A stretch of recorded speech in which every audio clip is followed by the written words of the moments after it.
노아가 그와 같이 하여 하나님이 자기에게 명하신 대로 다 준행하였더라. 아멘. 이 말씀 참 멋진 말씀인데요. 최근에 어디서 좀 많이 본 것 같지 않습니까? 모세가 하나님께서 자기에게 명령하신 대로 하매. 지난달에 설교했던 레위기와 우리 또 거의 2달 가까이 함께 큐티했었던 출애굽기에서 반복적으로 나오는 말씀입니다. 모세가 하나님이 자기에게 말씀하신 대로, 명령하신 대로 그대로 다 하매, 그대로 다 지키매. 노아도 마찬가지죠. 하나님이 자기에게 명하신 대로, 명령하신 대로, 말씀하신 대로 다 준행하였더라. 노아도 모세도 인간이기에 하나님의 말씀에 늘 100% 순종할 수 있었던 것은 아니지만 그들의 인생은 언제나 하나님께서 말씀하신 대로 순종하는 삶이었습니다. 머리만이 아닌, 가슴만이 아닌 생각과 마음을 바탕으로 손과 발이 움직이는 순종이었습니다.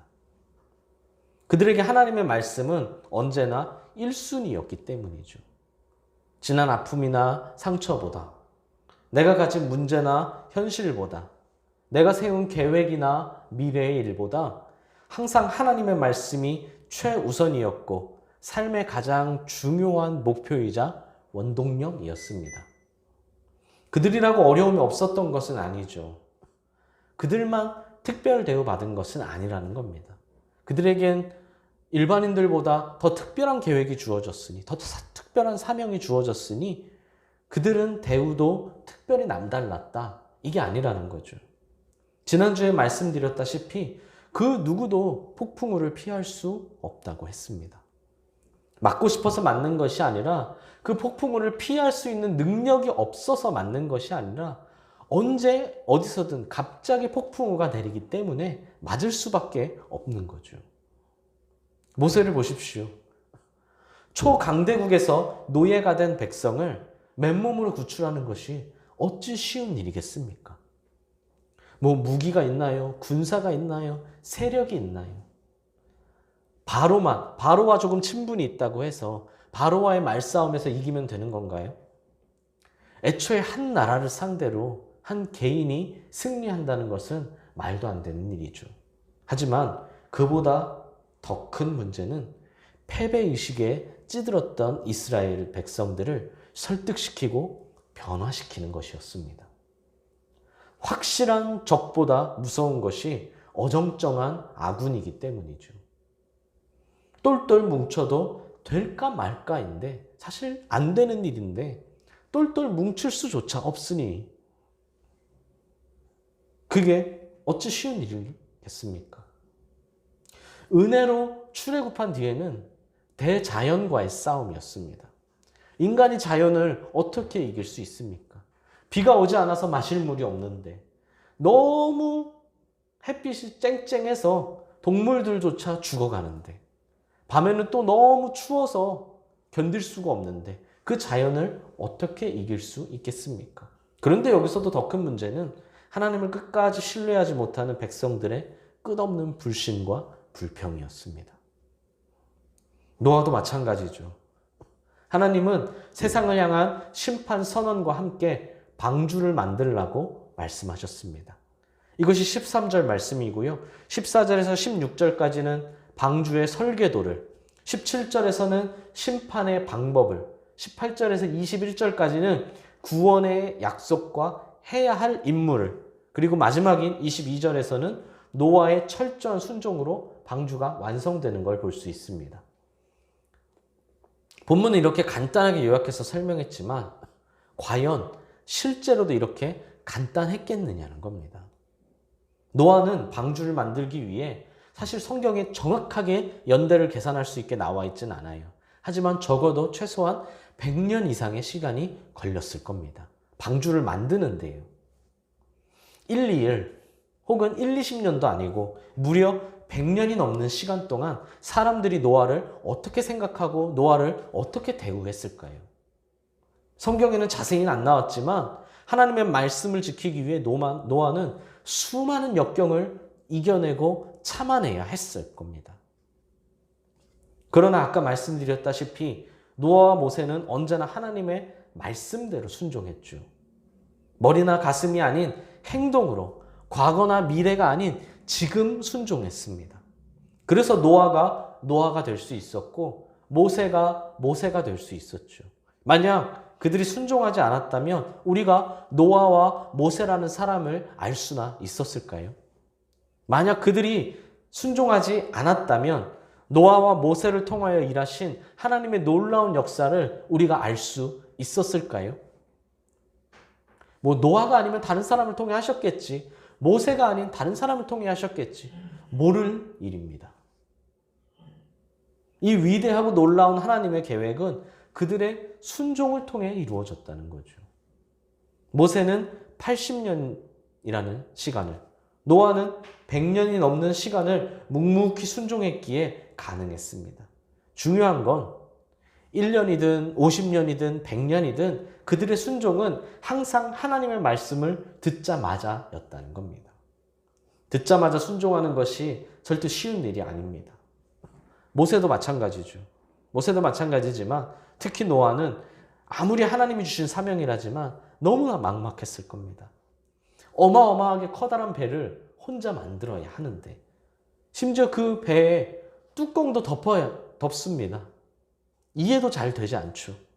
대체 그걸 언제 완성시키겠습니까? 게으름 부리기 딱 좋은 상황이죠. 일단 혼자서 하는 일이니까 옆에서 누가 이래라 저래라 하는 사람이 없죠. 내가 일 안 해도 내가 대충 해도 설계도대로 하지 않아도 뭐라 하는 사람 아무도 없습니다. 혼자서 하루 종일 열심히 일해봤자 24시간 일해봤자 얼마나 티가 나겠습니까? 사실 티도 안 날 거예요. 누가 만약에 지켜보는 사람이 있었다면 하루 종일 24시간 열심히 했어도 너 오늘 뭐 했어? 라고 물어볼 정도겠죠. 아무도 안 해도 아무도 모른다는 겁니다. 당장 비가 오는 것도 아닙니다. 만약 저라면 방주를 짓다가 지쳐서 하기 싫을 때 비라도 막 온다면 그때만큼이라도 좀 할 마음이 생길 것 같아요. 비를 보면서 그래 언젠간 비가 오겠지 하면서요. 하지만 비는 곧 그칩니다. 그럼 또 의욕이 확 떨어지겠죠.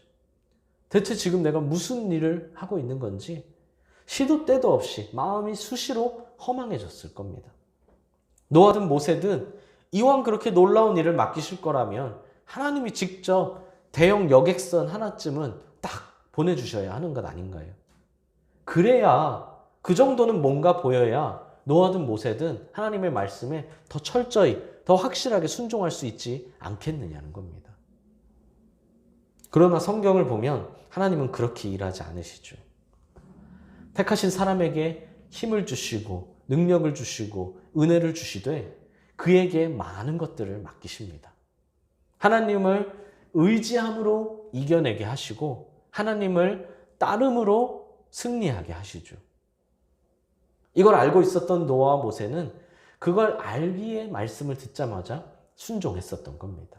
지금 당장 아무것도 보이지 않아도 지금 당장 내 앞에 미래가 너무나 막막해도 말입니다. 지금 시작하지 않으면 하나님의 일을 제때 완성시킬 수 없기 때문이죠. 지금 시작하지 않으면 하나님의 뜻을 온전히 이룰 수 없기 때문입니다. 지금 감사해야 하고 지금 순종해야 하고 지금 헌신해야 한다는 겁니다. 지금 하지 않으면 동기도 과정도 결과도 결국 변절될 수 있다는 겁니다. 마샤두 지 아시스라는 사람의 브라스 쿠바스의 사후 회고록이라는 책에 이런 이야기가 있습니다. 주인공이 당나귀를 타고 가는데요. 갑자기 당나귀가 펄쩍펄쩍 뛰는 겁니다. 순간 균형을 잃고 안장에서 떨어지는데 왼쪽 발이 발걸이에 끼어서 거꾸로 매달리게 되었어요. 그 상태로 당나귀는 앞으로 질주하려고 했고 오히려 그냥 그 자리에서 떨어지는 것보다 더 위험한 상황이 되어버렸죠. 차라리 떨어졌으면 그냥 조금 다치고 말았을 텐데 왼쪽 발이 발걸이에 확 끼어 있으니까 그리고 거꾸로 매달려 있으니까 달린다면 어떻게 되겠습니까? 그대로 질질 끌려갈 수밖에 없겠죠. 그때 함께 있던 당나귀 몰입꾼이 간신히 당나귀를 진정시켰고 다행히 주인공은 무사히 내릴 수 있었습니다. 만약 당나귀가 그대로 질주했다면 심하게 다치는 것은 물론이고 목숨을 잃었을지도 모를 일이었죠. 주인공은 자신의 생명을 구해준 당나귀 몰입꾼에게 깊은 감사를 느꼈습니다. 그래서 지금 자신의 가방에 가지고 있는 금화 5잎 중에서 3잎을 주기로 마음먹었죠. 아니, 내 목숨을 구해줬는데 그까지 금화 3잎이 얼마나 대단하겠습니까? 그렇게 금화를 꺼내러 자신의 가방으로 가는데 사실 금화 2잎이면 충분하지 않겠냐는 생각이 들었습니다. 그리고 잠시 뒤돌아서 몰입꾼을 쳐다봤죠. 그의 행색은 너무나 보잘것없이 초라했습니다. 금화는 생전 구경도 못 해봤을 것 같은 그의 초라한 행색을 보고 나니 금화 한 입도 충분하겠다는 생각이 들었습니다. 어느새 그의 손에는 금화 한 잎이 들려 햇빛에 번쩍이고 있었죠. 그리고 잠시 머뭇거린 그는 몰입꾼에게 다가가 그의 손에 은화 한 잎을 쥐어주고 다시 갈 길을 갔습니다. 몰입꾼은 주인에게 깊이 허리를 숙여 감사 인사를 했죠.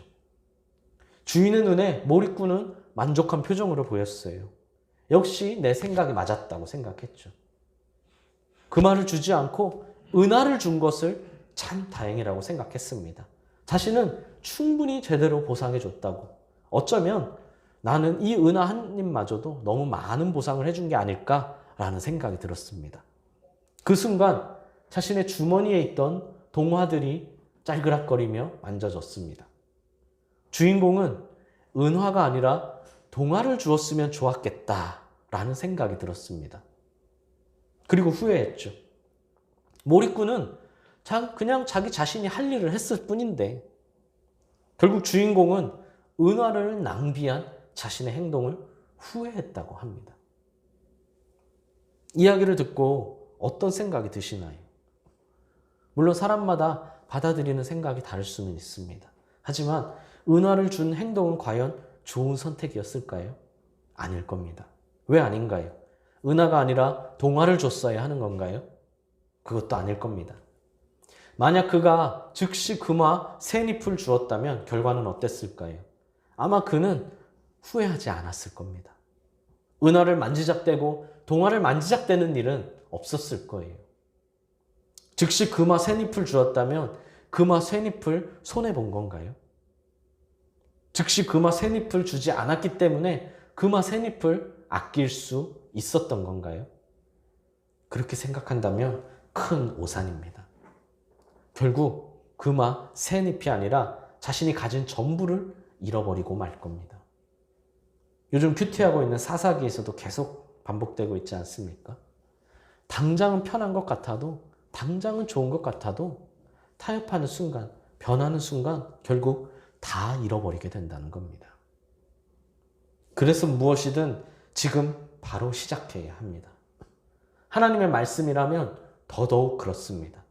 지금 감사하고, 지금 순종하고, 지금 헌신하고, 지금 찬양하고, 지금 예배하고, 지금 기도해야 합니다. 지금 하지 않으면 나중에도 안 하는 것은 물론이고 하더라도 변질된다는 거죠. 일상의 좋은 습관이나 변화시켜야 할 크고 작은 목표들도 마찬가지입니다. 지금 시작하십시오. 지금 시작해야 온전히 이룰 수 있습니다. 다만 금방 될 수도 있지만 시간이 많이 필요할 수도 있다는 걸 알아야 합니다. 모세는 40년을 광야 생활을 했고요. 노아는 100년이 넘는 시간 동안 방주를 만들었습니다. 모든 일이 그렇게 다 많은 시간이 필요한 것들은 아니지만 그렇다고 다 하루 이틀에 완성되는 것도 아니죠. 중요한 것은 1년이 걸릴 일이라고 했을 때 지금 시작하면 1년이지만 지금 시작하지 않으면 1년이 아니라 2년, 3년이 지나도 완성될 수 없습니다. 한 달이 걸리든 1년이 걸리든 10년이 걸리든 지금 시작해야 완성할 수 있다는 거죠. 단, 내 입맛대로만 고르는 건 안 됩니다. 입맛대로만 고르는 건 아이스크림이나 간식만으로 충분하죠. 육의 양식인 밥도요, 우리 입맛대로가 아니라 골고루 먹어야 하듯이 영의 양식인 말씀도 입맛대로가 아니라 골고루 순종해야 합니다. 밥을 오랫동안 편식하면 우리의 육체가 무너지듯이 말씀도 오랫동안 편식하면 우리의 영이 무너지죠. 오늘날은 육체가 무너졌을 때 회복시킬 수 있는 방법들이 참 많이 있습니다. 좋은 약들도 있고요. 주사를 맞아도 되고 링거를 맞아도 되고요. 강한 의지만 있다면 얼마든지 무너진 육체를 이전보다 더 강하게 회복시킬 수 있죠. 하지만 영이 무너지면 회복하는 것이 참 어렵습니다. 그래서 잔소리처럼 늘 반복하는 말이 있을 때 잘하라는 거죠. 영이 살아있을 때 말씀을 사모하고 영이 살아있을 때 모든 말씀에 아멘으로 순종하라는 겁니다. 바쁘신 건 알지만 회사 일로, 자기의 일로, 학교 일로 바쁜 건 알지만 그래도 아직 내 영이 살아있을 때 말씀을, 매일 성경을 해야 한다는 겁니다. 어떤 도둑이 자신의 죄를 뉘우치고 교회에 가서 세례를 받았습니다. 그러나 성도가 된 이후에도 물건을 훔치는 일을 멈추지 못했어요. 그러던 어느 날 성도가 된 이후 처음으로 고난주간을 맞이했습니다. 고난주간에는 죄를 더 멀리하고, 물론 매일 항상 그래야겠지만 고난주간은 더더욱 죄를 멀리하고 더더욱 예수님의 고난을 묵상하고 사랑을 실천해야 한다는 걸 배웠죠. 그러나 생계를 위해 어쩔 수 없다는 핑계로 또다시 도둑질을 했습니다. 그래도 고난주간인 만큼 가난한 사람의 물건을 훔치는 건 옳지 않다라는 생각이 들어서 부잣집을 골라 부잣집의 담을 넘었습니다.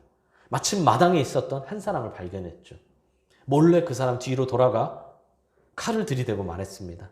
가진 것을 전부 주십시오. 그럼 내가 아무 일도 없이 그냥 돌아가겠습니다. 그러나 그는 그 집의 주인이 아니라 청소부였고 가진 것이 아무것도 없었습니다. 그리고 청소부가 말했습니다. 저는 가진 것이 아무것도 없어요. 저는 이 마당을 청소하는 청소부일 뿐입니다. 제가 가진 건 지금 이 주머니에 담배 몇 개비가 전부이니 이거라도 가져가시면 안 될까요? 그래서 도둑이 화가 난 듯한 목소리로 단호하게 말했습니다. 안 됩니다. 지금은 고난주간이라서 담배를 끊었습니다. 사랑하는 수원동행교회 성도 여러분, 여전히 내가 원하는 것만 선택적으로 순종하고 있는 것은 아닌가요? 남들보다 자신 있는 것은, 내 생각에 합리적이라고 생각하는 말씀은 그래도 잘 순종하면서 남들보다 자신 없는 것, 내 생각에 조금이라도 동의하기 어려운 것, 또 내 상황과 형편에 핑계 댈 수 있는 것들은 끝까지 미루고만 있는 것은 아닌가요? 그렇게 편식과 같은 신앙생활에서 벗어나기 위해선 지금 시작하는 믿음이 필요합니다. 이번에 중요한 시험이 끝나면 하겠다. 곧 있을 진급이 끝나면 하겠다. 이번에 휴가를 다녀온 뒤부터 하겠다. 다음 달부터는 확실히 지켜야지. 내년 1월 1일부터는 확실히 다시 마음을 다잡아 지켜야지. 이게 아니라 지금 그냥 시작해야 한다는 겁니다. 그래야 노아처럼 방주를 완성시킬 수 있고 때가 되어 비가 오기 시작해도 당황하지 않을 수 있습니다. 지금 시작해야 하나님의 뜻을 온전히 이룰 수 있다는 것이죠. 지금 감사하십시오. 옆 사람에게 말해주세요. 지금 감사하십시오. 추수감사절 때 하는 반짝 감사가 아니라 매일 매 순간을 감사해야 합니다. 지금 순종하십시오. 옆 사람에게 말해. 지금 순종하세요. 무슨 일이든지 내 선택의 기준은 오직 하나님의 말씀이 되어야 합니다. 지금 헌신해야 합니다. 옆 사람에게 말해 주십시오. 지금 헌신하세요. 교회와 성도를 내 몸과 같이 사랑하고 기꺼이 전부를 주님께 드릴 수 있어야 합니다. 내일부터가 아니라 오늘부터가 아니라 지금 말입니다. 아무리 선한 마음과 계획도, 아무리 훌륭한 믿음과 순종도 한 번 미루면 계속 미루게 되고, 미루다 보면 결국 변질되게 됩니다. 9월달, 10월달에 요즘 날씨가 참 좋고 공기도 참 깨끗하다고 산책을 하시면 좋겠다고 제가 예배 때마다 여러 번 광고를 했죠. 9월부터 꾸준히 산책하고 운동하셨으면 벌써 2달이 넘게 운동하셨을 겁니다. 10월에 시작했어도 어느새 1달이 넘었습니다. 1달이 결코 작은 시간이 아닙니다. 1달 동안 운동하셨어도 정말 잘하신 겁니다. 훌륭하신 거죠. 하지만 아직까지 시작하지 않으신 분들은 여전히 제자리입니다. 어쩌면 더 뒤로 후퇴했을지도 모르죠. 그러나 그래도 늦지 않았다는 겁니다. 지금 시작하면 됩니다. 여전히 찬스 타임이라는 거죠. 그러므로 지금 시작하십시오. 지금 시작함으로 하나님이 나에게 말씀하신, 하나님이 나에게 맡기신 사명인 나만의 방주를 완성하는, 그 방주에 올라타는 우리 사랑하는 모든 성도님들이 되시기를 간절히 소망합니다.